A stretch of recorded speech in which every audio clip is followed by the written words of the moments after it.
Bismillahirrahmanirrahim. Assalamualaikum warahmatullahi wabarakatuh. Alhamdulillah nahmaduhu wa nasta'inuhu wa nastaghfiruh wa na'udzu billahi min shururi anfusina min sayyiati a'malina. May yahdihillahu fala mudilla lahu wa may yudlilhu fala hadiya lahu. Asyhadu an la ilaha illallah wahdahu la syarika lah. Asyhadu anna Muhammadan abduhu wa rasuluhu alladzi la nabiyya ba'd. Qalu subhanaka la ilma lana illa ma 'allamtana innaka antal alimul hakim. La haula wa la quwwata illa billahil aliyyil azim. أعوذ بالله من الشيطان الرجيم بسم الله الرحمن الرحيم ورأيت الذي يكذب بالدين فذلك الذي يدع اليتيم ولا يحض على طعام المسكين فويل للمصلين الذين هم عن صلاتهم ساهون الذين هم يراءون ويمنعون الماعون. Tahukah kamu orang yang mendustakan agama? Itulah orang-orang yang menghardik anak yatim dan tidak menganjurkan memberi makan orang miskin. Maka celakalah bagi orang-orang yang sholat, yaitu orang yang lalai dari sholatnya, orang-orang yang berbuat ria dan enggan menolong dengan barang berguna. Quran Surat Al-Ma'un ayat 1-7. Abdullah bin Abbas radhiyallahu anhuma berkata bahwa yang dimaksud menghardi anak yatim adalah menahan hak mereka. Qatadah rahmatullahi alaihi berkata bahwa maksudnya adalah menzaliminya. Adapun penyebab dari perbuatan ini adalah karena kesalahpahaman terhadap hari kiamat. Barang siapa yang meyakini hari kiamat atau hari akhir, pahala dan azab di sana, ia tentu tidak akan berbuat zalim kepada siapapun dan tidak akan mengumpulkan dan menyimpan hartanya, bahkan akan menginfakkannya sebanyak-banyaknya. Seandainya seseorang tahu dengan pasti jika dia menggunakan 10 rupiah untuk berdagang, kemudian besok pasti akan mendapatkan 1000 dengan jalan yang halal, ia tentu akan segera mengerjakannya. Mengenai orang-orang yang sholat yang disebut dalam surat ini, Ibnu Abbas radhiyallahu anhu berkata bahwa yang dimaksud adalah orang-orang munafik yang mengerjakan sholat untuk diperlihatkan kepada manusia. Ketika dalam keadaan sendirian, ia tentu akan meninggalkan sholat. Diriwayatkan dari Sa'ad radhiyallahu an dan yang lainnya bahwa yang dimaksud meninggalkan sholat di sini mengerjakannya pada akhir waktu sehingga tidak tepat pada waktunya. Astagfirullah. Mengenai tafsir ma'un, ada beberapa pendapat dari para ulama. Sebagian ulama menafsirkannya sebagai zakat, akan tetapi tafsir yang diriwayatkan dari kebanyakan ulama ma'un adalah keperluan sehari-hari yang biasa digunakan orang. Abdullah bin Mas'ud radhiyallahu anhu berkata, pada zaman Rasulullah SAW yang kami sebut sebagai ma'un adalah timba, periuk, kapak, timbangan, dan barang-barang yang semisalnya. Kami saling meminjam, dan setelah selesai pekerjaan kami, barang itu kami kembalikan lagi. Abu Hurairah radhiyallahu anhu meriwayatkan dari Rasulullah SAW bahwa yang dimaksud ma'un adalah benda-benda yang dengannya orang-orang saling membantu, yaitu kapak, periuk, timba, dan sebagainya.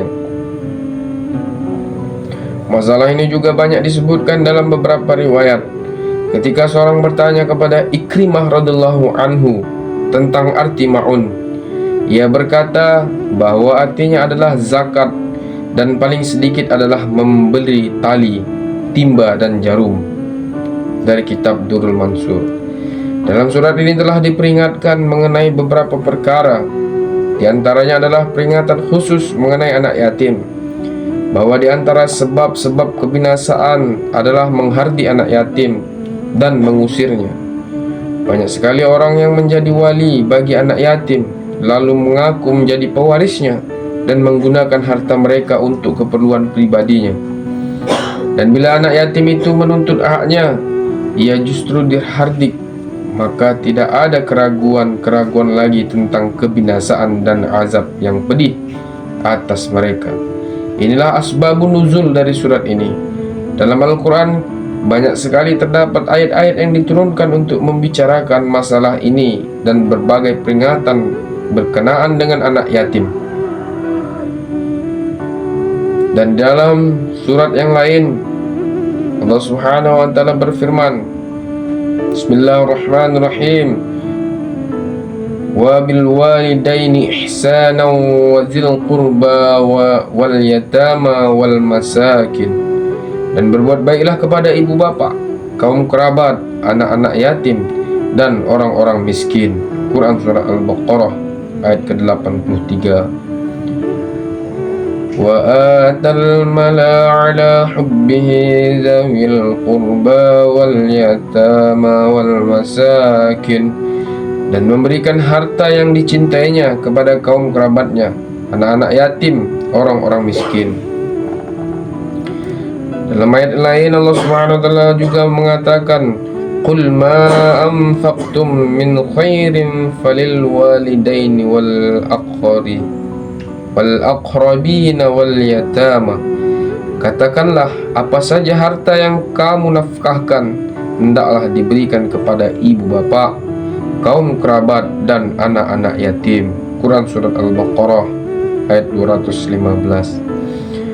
Wa yas'alunaka 'anil yatama qul islahun lahum khair. Dan mereka bertanya kepadamu tentang anak yatim.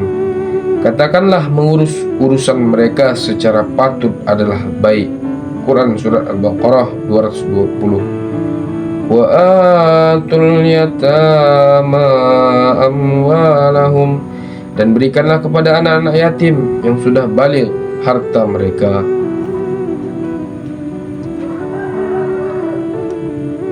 Wabtalul yatama hatta idza balagun nikah fa in anastum minhum rushdan fadfa'u ilaihim amwalahum wala ta'kuluha israfan wa bidaran ayyakbaru. Dan ujilah anak yatim itu sampai mereka cukup umur untuk kawin. Kemudian jika menurut pendapatmu mereka telah cerdas, pandai memelihara harta, maka serahkanlah kepada mereka harta mereka, dan janganlah kamu makan harta anak yatim lebih dari batas kelayakan, dan janganlah kamu tergesa-gesa membelanjakannya sebelum mereka dewasa. Quran surat An-Nisa. Wa idza hadara qismata ulul qurba wal yatama wal masakin farzuqhum minhu qulu lahum qawlan ma'rufa. Dan apabila sewaktu pembagian itu hadir kerabat yang tidak mempunyai hak warisan dan harta pusaka, anak yatim dan orang miskin, maka berilah mereka dari harta itu sekadarnya dan ucapkanlah kepada mereka perkataan yang baik. Quran surat An-Nisa. Innal ladzina ya'kuluna amwalal yatama zulman innama ya'kuluna fi butunihim nara wa sayaslawna sa'ira. Sungguhnya orang yang memakan harta anak yatim secara zalim, sebenarnya mereka itu menelan api sepenuh perutnya, dan mereka akan masuk ke dalam api yang menyala-nyala, yaitu api neraka. Quran surat An-Nisa ayat ke-10.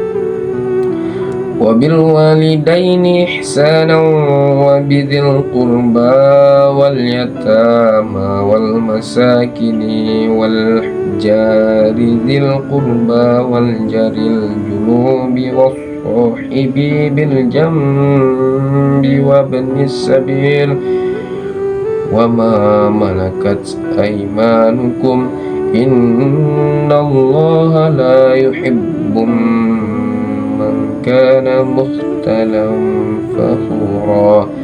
Dan berbuat baiklah kepada dua orang ibu bapa, kaum kerabat, anak-anak yatim, orang-orang miskin, tetangga yang dekat dan tetangga yang jauh, teman sejawat, ibnu sabil, dan hamba sahayamu. Sungguhnya Allah tidak menyukai orang-orang yang sombong dan membanggakan diri. Quran Surat An-Nisa ayat ke-36.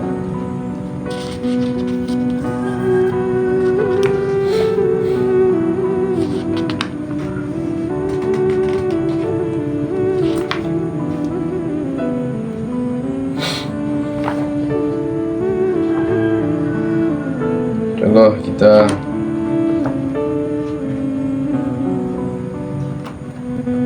ke bab anjuran juhud dan qanaah. Allah Subhanahu wa taala berfirman, Ya ayyuhan nasu taqu rabbukum wakhshaw yawman la yajzi walidun an waladihi wala mauludun huwa jazin an walidihi syai'a inna wa'dallahi haqqun fala taghurrannakum hayatud dunya wala yugharrannakum billahil ghurur. Hai manusia, bertakwalah kepada Allah dan takutilah suatu hari yang pada hari itu seorang ibu atau bapak tidak dapat menolong anaknya, dan seorang anak tidak dapat pula menolong ibu atau bapaknya sedikit pun. Sesungguhnya janji Allah itu benar, maka janganlah kamu diperdaya oleh kehidupan dunia, dan janganlah pula kamu diperdaya oleh bisikan dan ajakan syaitan dalam mentaati Allah. Quran Surat Luqman ayat ke-33.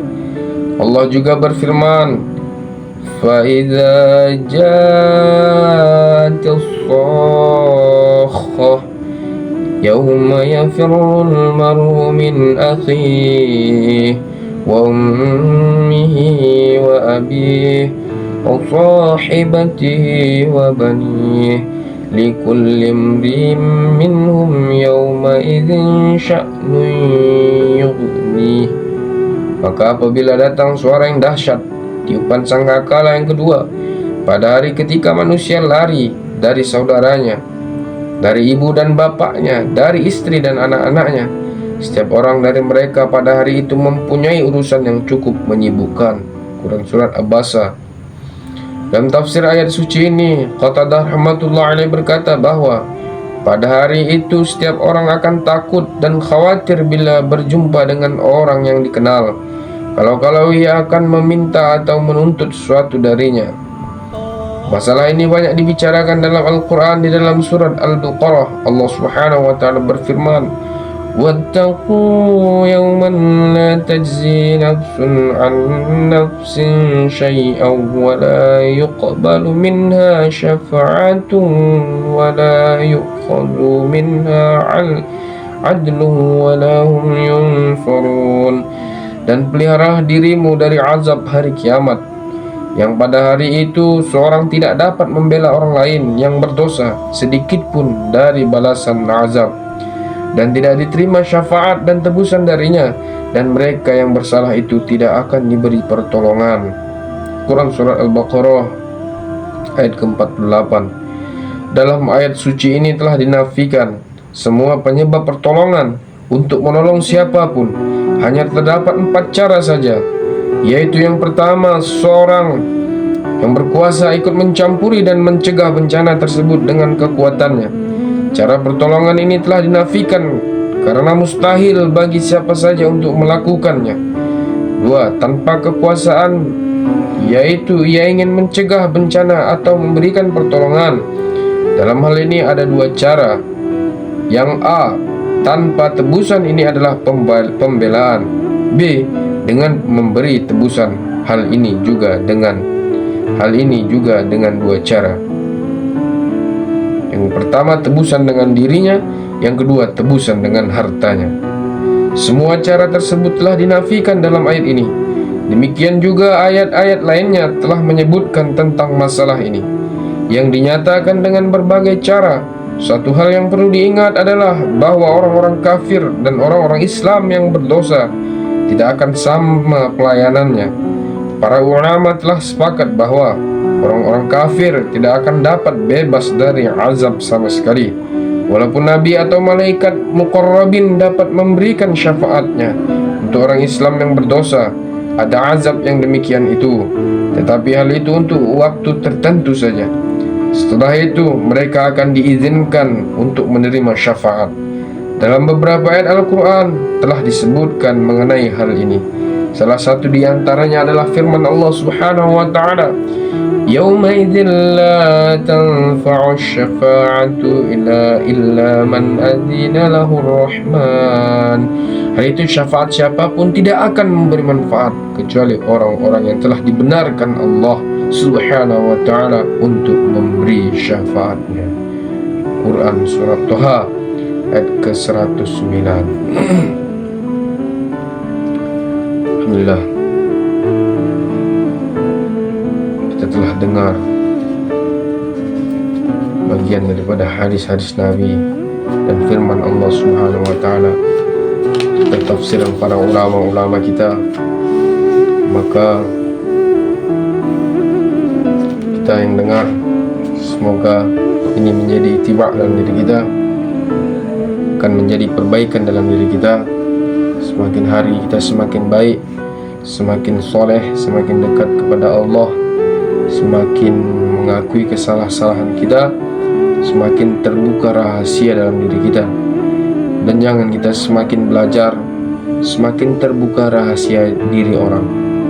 Man talabal ilman, siapa yang menuntut ilmu, liyabtaghi fihi wajhullah, yang seharusnya ia mencari keridhaan Allah, tapi yang ia dapatkan dunia, yang ia dapatkan keburukan manusia, keburukan orang lain, lam yazid infal jannah, maka dia tidak akan mencium bau syurga. Demikian kepada Allah Subhanahu wa ta'ala saya mohon ampun. Kepada seluruh saudara saya kaum muslimin dan muslimat, saya mohon maaf. Billahi taufiq wal hidayah. Assalamualaikum warahmatullahi wabarakatuh. Subhanallah bihamdihi, subhanakallah wa bihamdika, asyhadu an la ilaha illa anta, astaghfiruka wa atubu ilaih. Assalamualaikum warahmatullahi wabarakatuh.